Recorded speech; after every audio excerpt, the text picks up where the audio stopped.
कवारी में सारा देखिया गिर गइल पिया के कवारी में नथिया गिरल लाली में बहली बसवारी में नथिया गिरल लाली में बहली बसवारी में सारा देखिया गिर गइल पिया के कवारी में सादा देखिया गिर गइल पिया के कवारी में।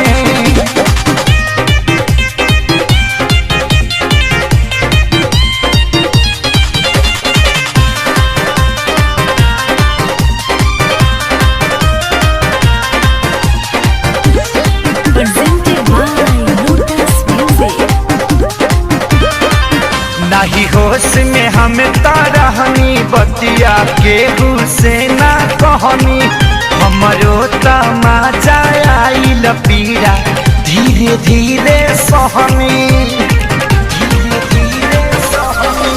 नहीं होश में हम तरहनी बतिया केहू से ना कहनी हमरो तमाचा आइल पीड़ा धीरे धीरे सहनी हम पड़नी लाचारी में मसूरिया के धारी में हम पड़नी लाचारी में मसूरिया के धारी में सादा देखिया गिर गइल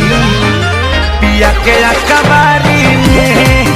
सादा देखिया गिर गइल पिया के कवारी में।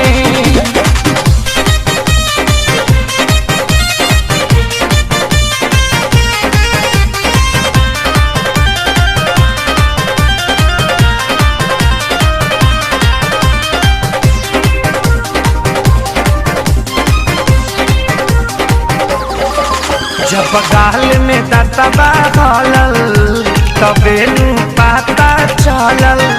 टाइट रहे हमरो बॉडी उनका छुअते छुअते गलल जब गाल में दतबा हलल तबे नु पता चलल टाइट रहे हमरो बॉडी उनका छुअते छुअते गलल मजा आइल खेसारी में पवन के फुलवारी में मजा आइल खेसारी में पवन के फुलवारी में सारा देहिया गिर गइल सैया के कवारी में सारा देहिया गिर गइल पलम के कवारी में नथिया गिरल लाली में बहली बसवारी में नथिया गिरल लाली में बहली बसवारी में सादा देखिया गिर गइल पिया के कवारी में सादा देखिया गिर गइल पिया के